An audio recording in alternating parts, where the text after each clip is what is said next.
Hey guys, Tina here and welcome to my summer biennial bibliothon TBR. I decided to participate in this readathon.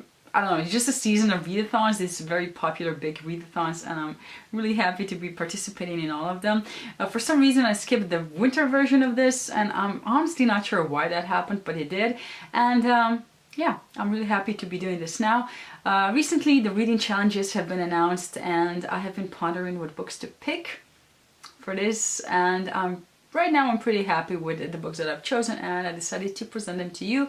In case you're unfamiliar with this readathon, I will leave the channel down below so you can go check it out, and there you will find all the important information that you might want in case you want to participate. And yes, as with most readathons, there are challenges, and in this case there are 7, and I will just go through them and tell you about the books that I've picked for certain challenges. So challenge number 1 is to read the group book, which is Earnshaw's The Wicked Deep, and I will not be participating in this. I am currently not that interested in this book, and if by some chance one day I am, I will get it, but right now I am not, so I will be skipping this one. And then we have challenge number 2, which is to read a book from someone else's TBR, and they do not really specify which TBR you have to choose. It doesn't have to be necessarily a biannual bibliothon TBR, it doesn't have to be from the summer readathon, it can be basically however you want to interpret, or you know, you might just go through certain TBRs and see which books you want to read and find one. And for this I chose Harry Potter and the Philosopher's Stone, and I found this on Katrina from Little Book Owl, and she read this during the winter version of this readathon. And since I have been itching to start rereading the Harry Potter series again, I thought this was sort of perfect, and I am really looking forward to this. Yeah, I don't know, for some reason I think it's that Harry Potter readathon, The Owls and the Newts, that has me really itching to read Harry Potter books. I don't know, and sadly I won't be participating in those, and I really should not be talking about other readathons in this video, I guess, but still, I'm really looking forward to this one, and I know I'm just gonna have a blast with this one, so, I mean, yes, of course. Then we have challenge number 3, which is to try a chapter, and you should basically read a chapter from 3 books and then decide which one to pick, and I already did this, and I will insert a clip here right now. So right now I'll be attempting a try a chapter book tag, basically for a summer biennial bibliothon. And the 3 books that I have chosen are Rivers of London by Ben Aronovich, which is actually one that I already sort of attempted to read during Tome Topple, but never actually got really far into it because I'm still at the beginning of the first chapter. This is a murder mystery, a paranormal murder mystery taking place in London, when a detective comes to a murder scene and starts interviewing a witness, and it turns out that that witness is a ghost. So it sounds like a lot of fun. The first chapter though is 30 pages long, so I really am not a fan of long chapters, but I will try it and see how it goes. The next book that I have is then Sally Green's, can you see it? The Smoke Thieves, which is about 5 characters. It's a young adult. So 5 characters from different walks of life, from different stations, and they're all sort of facing their own problems and battles, and of course somehow they're linked together by, wait for it, a bottle of demon smoke or something. And I guess sort of they come together and try to do something. Not really well informed about this one. I don't know. I just heard about it somewhere and sort of I wanted to try it. I once before tried a Sally Green book, and that was half bad, and I sort of, you know, it was like a 3-star read for me, so I was not a huge fan, but I didn't dislike it, but I never continued on with this one. But I will be trying to read a chapter from this one, which is actually really short, which I do appreciate. And there's also a map, and it's sort of like a funny map. It doesn't look professional at all to me, but if it serves its purpose, that's fine. And the last book that I will be trying here is The 7 Husbands of Evelyn Hugo by Taylor Jenkins Reid, which is a book about Evelyn Hugo. She was this star, and basically she does sort of like an interview, but then actually it turns out into a biography, I think, something like that. People have been raving about it, so I don't think I need to say much more. And I'm really looking forward to seeing how I feel about this one. And these are then, of course, the 3 books that I will be, trying and then deciding which one I'm actually gonna read, which is the purpose of this video clip challenge.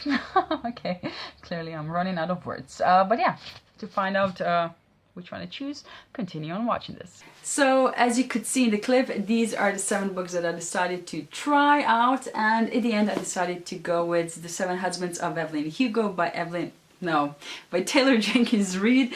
And I don't know, it just sounded like a really fast, enjoyable contemporary read, and everybody has been raving about it, and I want to get on that bandwagon and just enjoy it. And as I said, I think it's sort of perfect for a readathon, so I will definitely give it a try. Challenge number 4 is to read a book that has been on your shelf for over a year, and for this I decided to actually continue on with the series, and that is Have the World by Joe Abercrombie, which is book 2 in the Shattered Seas trilogy by Joe Abercrombie. I've read the first book probably last year, I think it was last year, and it's basically a young adult series. The first book follows Yarvi, who is handicapped, sort of. He has, I think, he has one arm sort of missing, and he's also the king's son, so nobody's really looking forward to having a cripple as a king, and things are just complicated for him.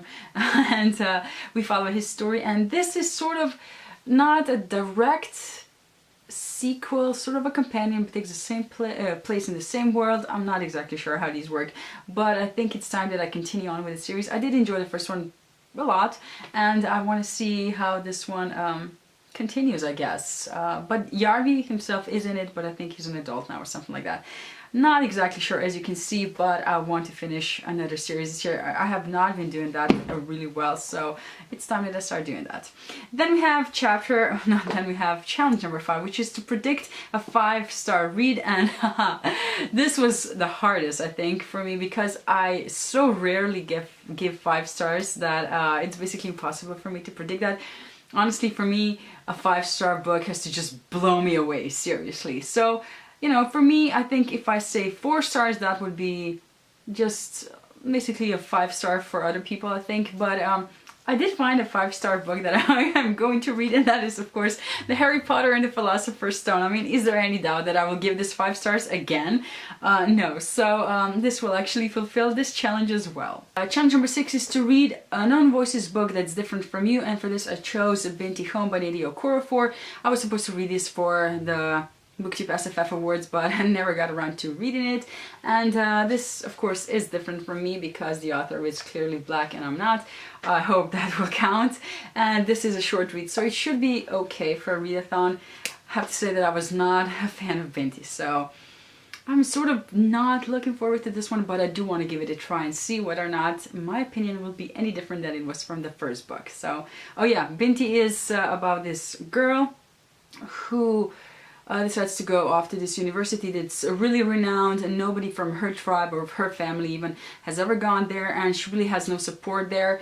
And her tribe has certain, well, specific cultural things that are just for them, basically, that are their own, and because of that she also faces a lot of I guess, well, not backlash, but a lot of prejudice when she goes off into the world, and it's not an easy path for her, and she also stumbles into this war-like situation, and it's just a hot mess. So I want to see how her story continues, and as I said, hopefully I will like this a lot better than the first one. And the last challenge is to read the last book that you bought, and I will be cheating on this one because the last book that I bought is actually pre-order and I don't have it yet, so I decided to just basically go with the last book that I got on script, and that is The Grey Sister by Mark Lawrence. I just finished reading The Red Sister by him, and I want to continue on with the series. So Red Sister is about this girl called Nana, and she lives in a convent where nuns are teaching her a lot of things, among which is also fighting, and she basically lives in this world that it's there's a lot of actually politics and mystery, and Nana herself is a very mysterious character. She you know, doesn't reveal information all that happily and easily, and she sometimes bends the truth a little bit, and I just really enjoyed that book. So I want to see how her story continues, and of course that's why I chose this one. And yeah, that's basically it. Those are all the challenges. We have them covered, and basically now we just have to start reading and have a good reading week. And yeah, let me know down in the comments if you are participating as well. Are you reading any of the same books, or if you have read them already, do you think I chose well? Let me know. Thank you for watching this video, and see you in my next one. Bye!